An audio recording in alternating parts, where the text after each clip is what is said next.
नमस्कार दोस्तों। एंड मेरा वन मोर वीडियो। ठीक है, अगर मुझे अपना यूट्यूब चैनल चलाना है तो कुछ वीडियोस तो मैं अपलोड करता रहूँगा, एक्टिव रहूँगा जिसमें जितना इस पे यूट्यूब में, है ना। तो फिर अगर बाय चांस चैनल मोनेटाइज होगा तो फिर इन्हीं वीडियोस में एड्स भी रन होंगे। ठीक है। तो मुझे ये बात पता चली, जैसे जो अगर हमारा यूट्यूब का जो पेड सब्सक्रिप्शन, प्रीमियम प्रीमियम वाला जो सब्सक्रिप्शन है उसमें एड्स रन नहीं होते। एंड अब काफ़ी कुछ अच्छा कंटेंट प्रीमियम वाले में हमें ज़्यादा कंटेंट अच्छा मिलता है। कुछ हम डाउनलोड कर सकते हैं जो हम प्रीमियम की मदद से कर सकते हैं, ठीक है। लेकिन जो नॉन प्रीमियम होता है उसमें एड्स वगैरह रन होते हैं। ज़्यादातर लोग जो प्रीमियम नहीं लेते यूट्यूब का, तो वो नोटिस करेंगे कि उनके मोबाइल में एड्स भी आएंगे बीच बीच में। टीवी में जैसा कभी कभी देख रहे होते हैं तो एडवर्टाइजमेंट्स आते हैं, ठीक है। तो ये मैं बता रहा था ऐसे ही, ठीक है। अच्छा, आज का जो मेरा टॉपिक है वो है गेटिंग इमोशनल एट एनीवेयर। मैंने पहले ही बनाया था getting emotional at work.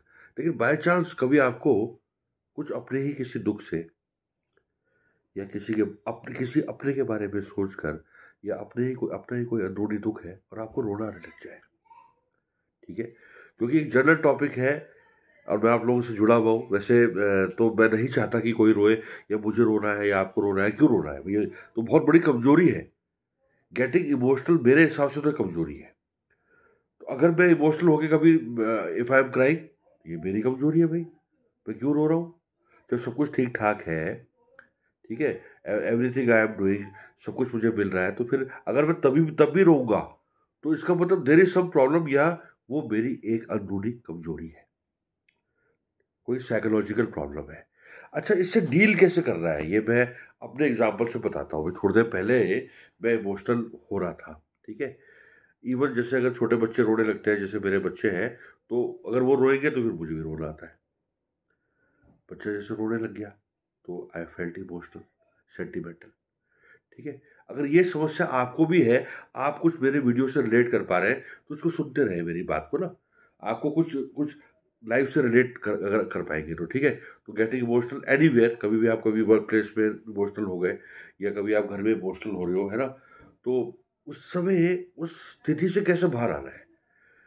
May be इसमें हो सकता है गर्ल्स ज़्यादा हो जो इमोशनल हो जाती है और रोना आता हो, या कभी कभी लड़के भी, यस, बॉयज ऑल्सो, है ना, आदमी भी, है ना। तो इस समय क्या करें? उस समय तो उस समय ये करें कि आप ना सबसे पहले तो आप मूड होइए, अपने मूड को चेंज करने की कोशिश कीजिए। या तो देखो, अब एक बात ये भी है कि आदमी सबके सामने नहीं रो सकता इतने ओपनली। अगर आदमी लोग रोने लग जाए तो मैं चल गया काम, फिर तो नहीं हो सकता। We should be hard, we have to work for the home. हमें बाहर जाके काम करना है, हमको बाहर जाके काम करना है, हमको ऑफिस में काम करना है। वो भी एक बात है कि वुमेन्स भी हमारे साथ है ना। तो अगर आदमी रोने लग जाए तो फिर तो बेचारे लेडीज का क्या होगा? क्योंकि we are more hard being a male person, है ना। तो हमें उस केस में सबसे पहले अपने आप को संभालना होगा। क्योंकि अब आप सबके सामने अपने आंसू या अपनी कमजोरी तो नहीं दिखा सकते। रो रहे कमजोरी है। तो सबसे पहले हमें अपना फेस धोना होगा। एंड आपको ये सोचना होगा कि यार मैं रो क्यों रहा हूँ, आखिर व्हाट इज द रीजन। मुझे किसी की कोई ज़रूरत है? मेरा अंदरूनी कोई दुख है? मुझे बच्चों को लेके दुख है? या कोई और प्रॉब्लम है, कुछ होने वाला है जो मैं नहीं बता पा रहा हूँ किसी को, कुछ मेरे मन में चल रहा है? इस सब सिचुएशन से आपको अंदरूनी तौर पे अपने आप को मजबूत करके आपको स्ट्रॉन्ग बनना होगा। आपको नहीं रोना किसी के सामने, ठीक है। वो एक बहुत नेगेटिव बात होगी एक आदमी के लिए, है ना। एक आदमी रोता हुआ, फिर तो छोटे बच्चों का, लेडीज लड़कियों का क्या होगा? अगर आदमी रोने लग जाएगा तो वो तो हमसे कमजोर होती है, वो तो हमारे साथ है, हमारी बहनें, है ना, हमारी माताएं बहनें, हमारी फ्रेंड्स, हमारी कलीग्स, है ना। तो इसलिए मैन शुड बी स्ट्रॉन्ग। तो उसको उस तरह से रहना होगा, खुद के मूड को चेंज करना होगा, और अपने आप को एक जीवंत और अपने आप को एक स्ट्रॉन्ग दिखाना ही होगा। He has to fight that situation.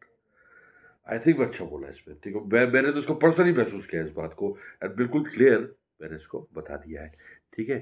तो अगर आप इस बात को अपनी रियल लाइफ से अगर जोड़ पाए, है ना, कुछ रिलेटेबल लगा, आप, है ना, तो फिर आप मुझे ज़रूर बताइएगा कमेंट सेक्शन में। बिल्कुल open for the nice comments, good है ना। कम्युनिटी गाइडलाइंस के अंतर्गत जो कमेंट्स, जो राइट कमेंट्स हो वो आप यूट्यूब पे दे सकते हैं मुझे। जय हिंद, जय भारत। Thanks for watching. मिलते हैं किसी अगले